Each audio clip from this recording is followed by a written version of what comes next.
Good evening, viewer. You're most welcome to the Nilecast on Westnile Television, where we give you the daily news bulletins of the day, every day from 7 p.m. to 8 p.m. My name is Okumaringa Christine. Before we dive into any of the stories, let's first have a look at the news making headlines.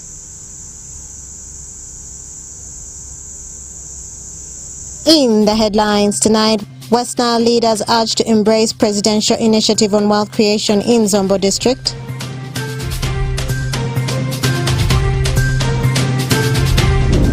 Westnile stakeholders urge for local tourism development.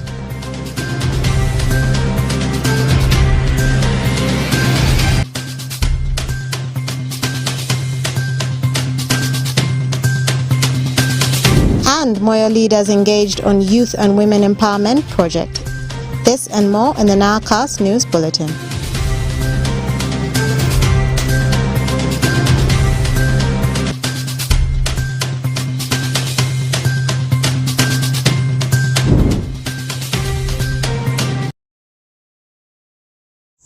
Good evening, viewer. Again, you're most welcome to the Nilecast on Westnile Television. Now let us dive into some of the stories of the evening. Leaders from the 10 local government units in the Westnile sub-region have been challenged to embrace presidential initiative on jobs and wealth creation in order to empower the youth to acquire skills through training at the presidential industrial hubs in the country. Alfred Jawok reports.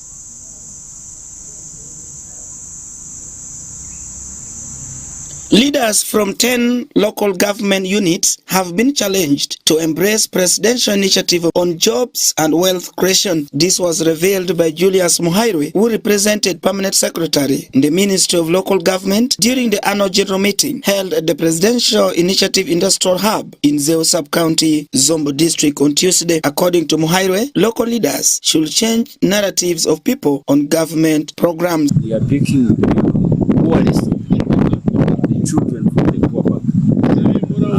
We take them through rigorous exercise so that they can slight change the perspective of getting wealth from their household. So this is a move by the president, and it is intended to transform. It is intended for social economic transformation as an agenda. Meanwhile, Engineer Raymond Kamugisha, the Director of Presidential Projects and Industrial Hubs at State House, said they have registered drastic improvement in enrollment of young people to acquire training through industrial hubs in the country. He tasked the resident district commissioners to be responsible for post-training of the graduates. We came here and we have decided categorically that the RDC in charge of the post-training. So they have to take that one on, and then also recruitment is by participation of everybody. So all people choose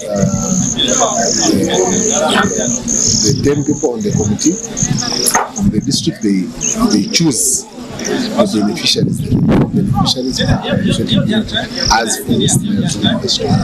However, Oyulu James Rona, Zombo District Chairperson, who doubles as Chairperson Board Presidential Initiative Industrial Hub, Zeu, remarked that over 400 learners graduated in the first lot and is optimistic that the second lot will perform better than the previous lot.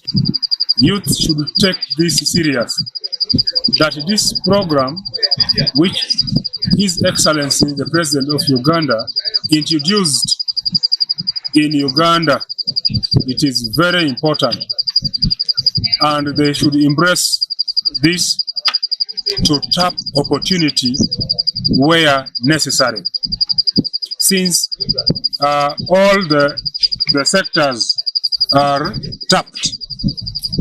So I'm appealing to youth to change their mind and make sure that they work hard for themselves. The State Minister for Internal Affairs, Honorable Obiga Kania, who was the chief guest at the meeting, revealed that the government has introduced free education to all learners in primary and secondary schools to help vulnerable parents who cannot afford paying school fees. He urged Ugandans to appreciate the President of Uganda, His Excellency Yoweri Kaguta Museveni, for eradicating poverty.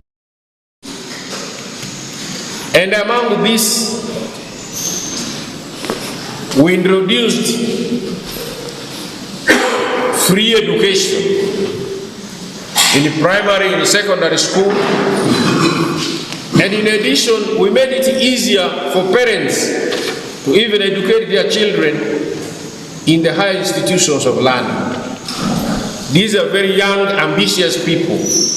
When they graduate, even if they don't graduate, they have high ambitions of where to live and what to do.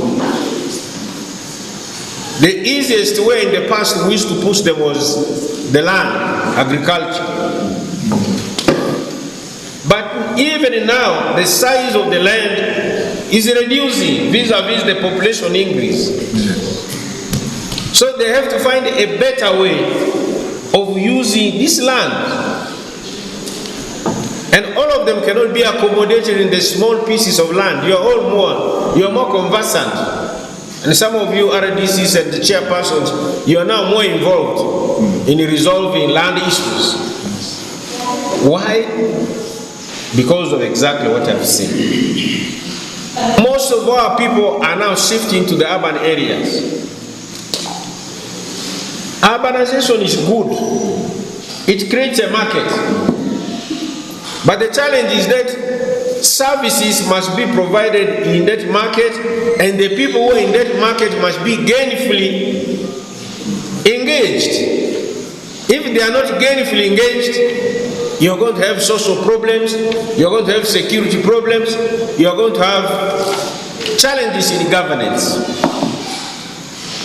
Therefore, I am really very happy to the President for so many initiatives which he has really started. Among the dignitaries who attended the meeting include Ismail Drabe, Chairperson Local Council 5 Madokolo District, Emmanuel Rombi, Local Council 5 Nebi District, Robert Abak, RDC Nebi District, Paul Eseru, RDC Pakwach District, and Geoffrey Okiswa, RDC Arua District, among others. Alfred Jawok, Westnile TV, Nilecast. Meanwhile, in other stories, local government leaders and other stakeholders have been urged to join efforts in developing the local tourism as a way of addressing poverty and unemployment in the region. Frederick Jamadri has more.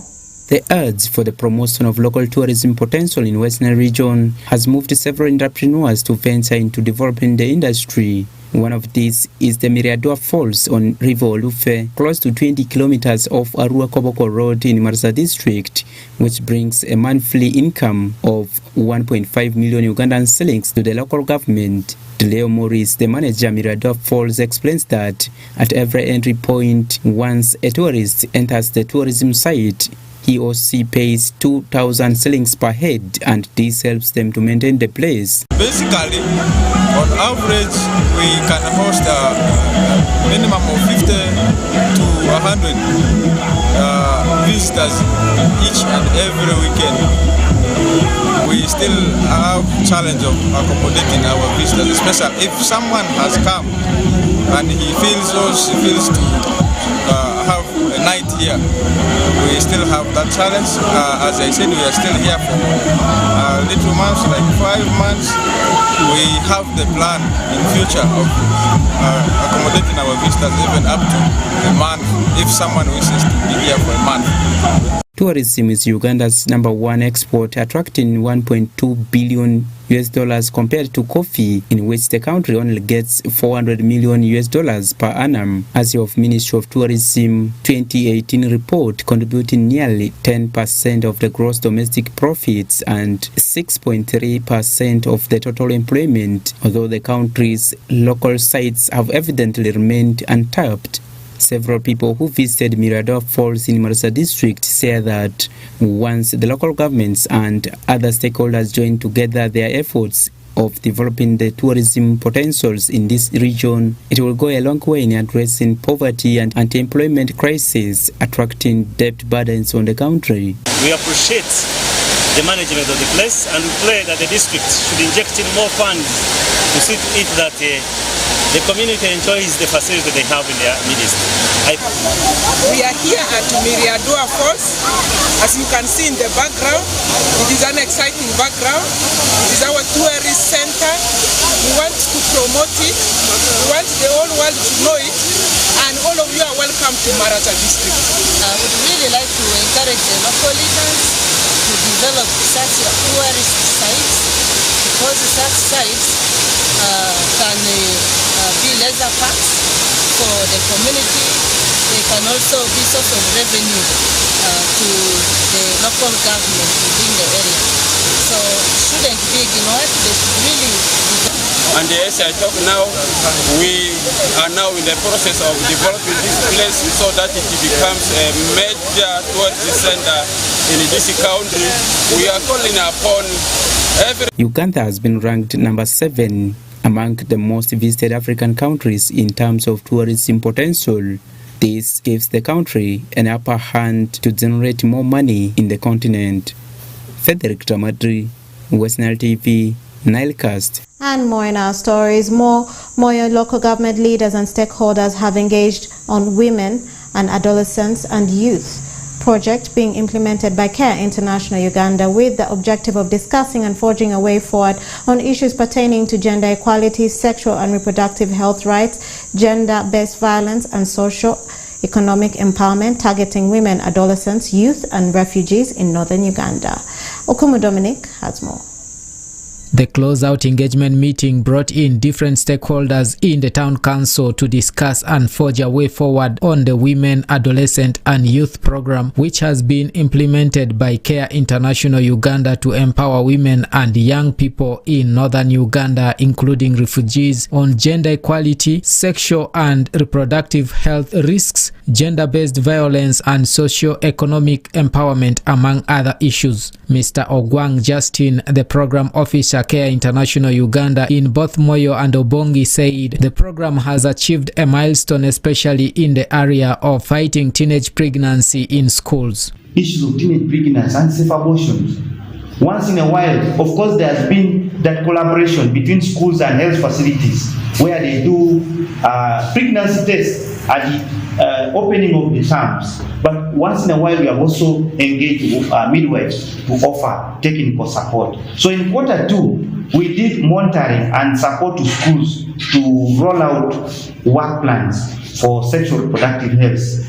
So that for management and engagement of adolescents. So in this activity, we are able to engage officials from education office to do this monitoring together with the midwife, where we are able to reach in each school. We are able to reach around 5 teachers, and of course, with having a session with the learners. Then afterwards, we are able to ensure that these work plans are developed, and these work plans will be integrated in the district education work plan, sector work plan, so that this activity starts from schools down.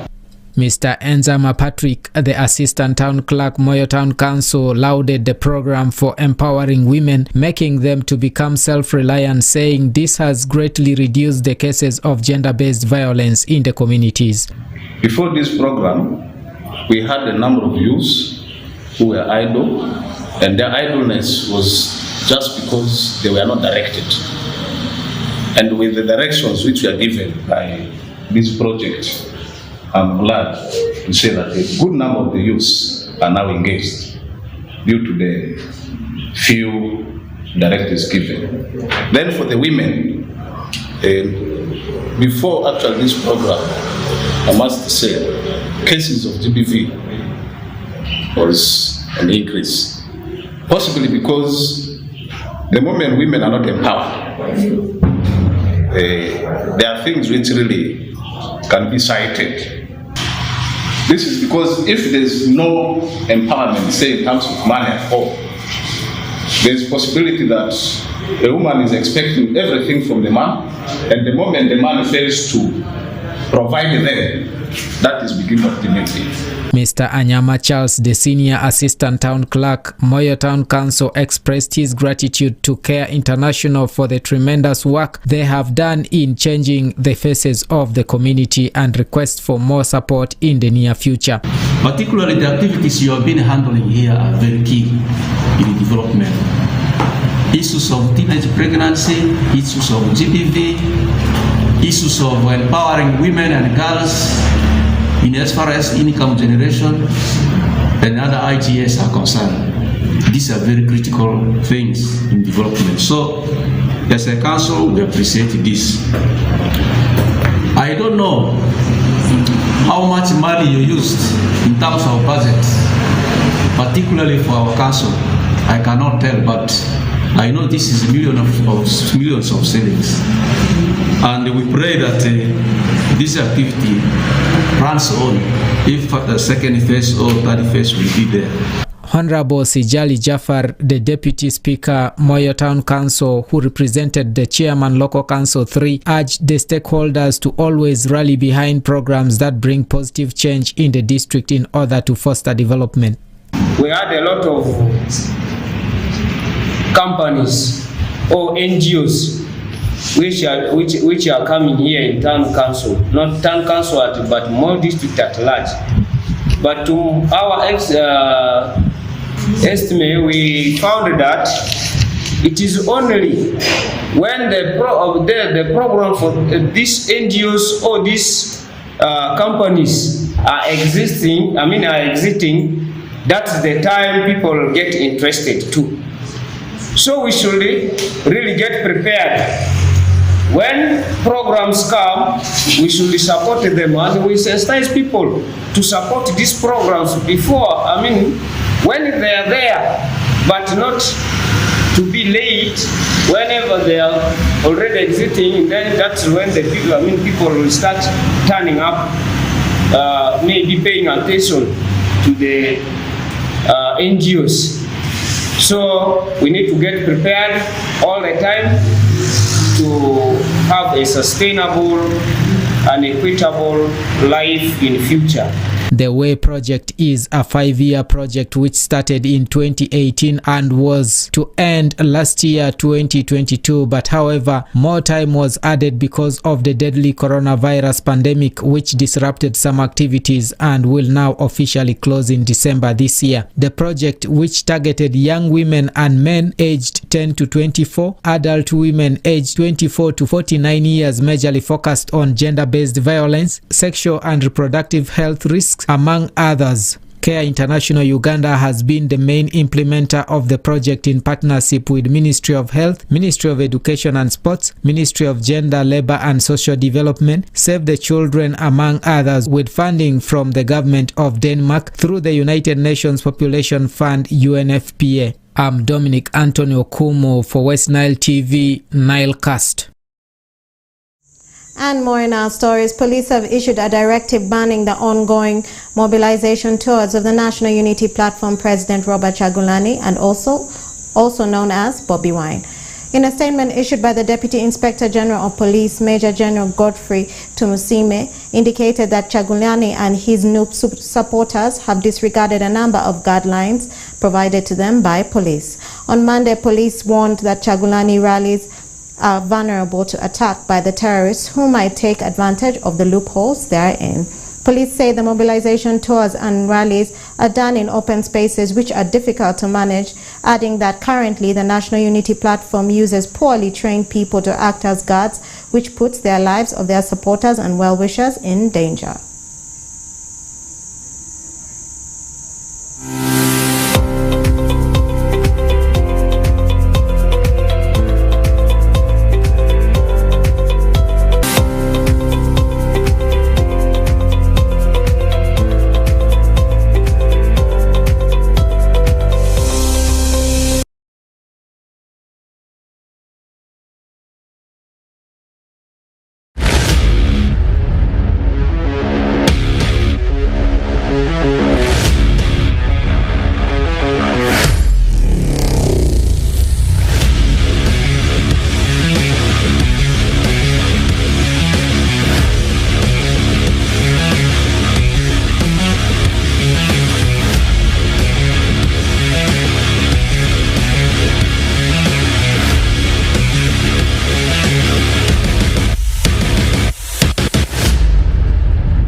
My name is Oraku Benson Pastore. This is Nilecast Sports News. A lot of stories are happening in the world of sports, but we are going to start with what is happening within the country, as universities have already kick-started with the University League. Yesterday we had one game on the card. It was between the defending champions Uganda Martyrs University up against Bugwema University. In the process, it ended by 3 goals to 1. It was the defending champions Uganda Uganda Matters University beating Bugema University.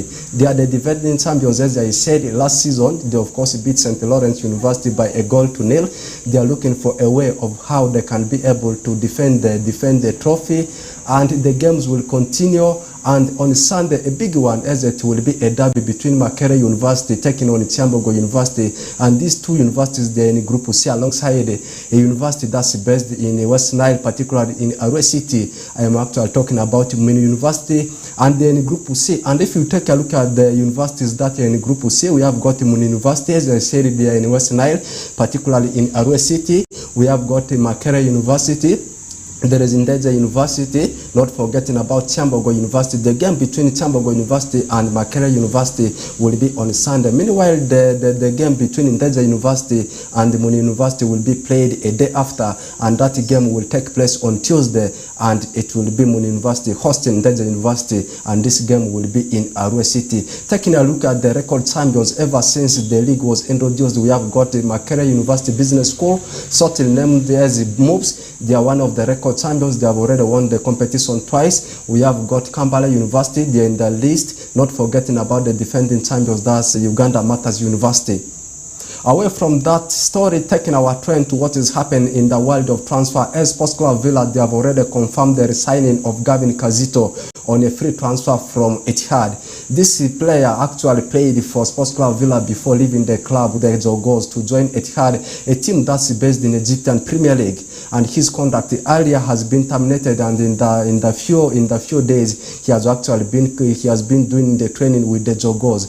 And as I talk right now, the club, that's Sports Club Villa, they have already confirmed the signature of this guy. He has been the former captain for the club, and after him leaving the club, the armband, of course, was given to Gift Fred. And as I talk right now, the guy has also left his Sports Club Villa to join a team that is playing in Tanzania. I am actually talking about a team called Young Africans, or as you can call them, that's Younger. And he had joined one of the teammates. I am talking about Khalid Awucho. And we have seen so many players leaving the team of Sports Club Villa. Charles Sibale joining a Rwandan side. And the start times Uganda Premier League new season of 2023/2024 is very soon starting, and Sports Club Villa will actually open the campaign on Friday with a game up against the Vistas newly promoted side, that's Chitara.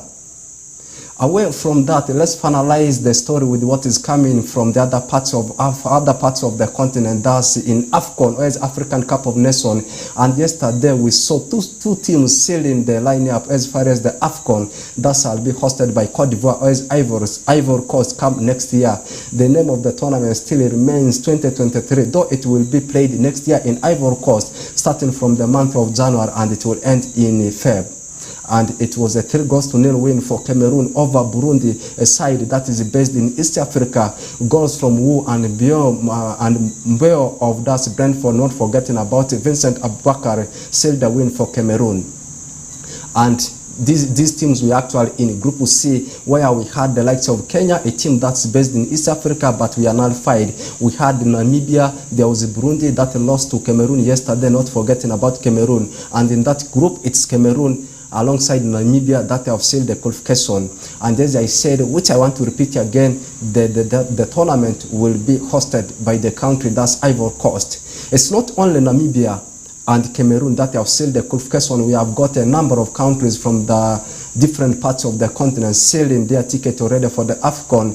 We have got the likes of Algeria, a team that is an African country. Algeria is one of them. We have got Namibia, there is Mozambique, we have got Gambia. We also talk about Senegal, the defending champions. Egypt is in the mix. There is Angola, Mali is also there, Mauritania, Tanzania, our neighbors here, they have also sealed the qualification. Democratic Republic of the Congo, they have also sealed the ticket. We have got Ghana. There is a certain Nigeria. Morocco is also in the list, plus Guinea. Well, in fact, the countries, all the Guineas, they have qualified for the AFCON. We have got Guinea-Bissau, there is Guinea themselves, Equatorial Guinea, so many countries, of course, they will be making the trip to Ivory Coast. In total, we have 24 countries from the different parts of the continent that have sealed the ticket for the AFCON in Ivory Coast. With that, we have come to the end of today's edition of Nilecast Sports News. My name is Oraku Benson Pastore. Thanks for always following Nilecast and following the segment of sports. We'll link up again tomorrow.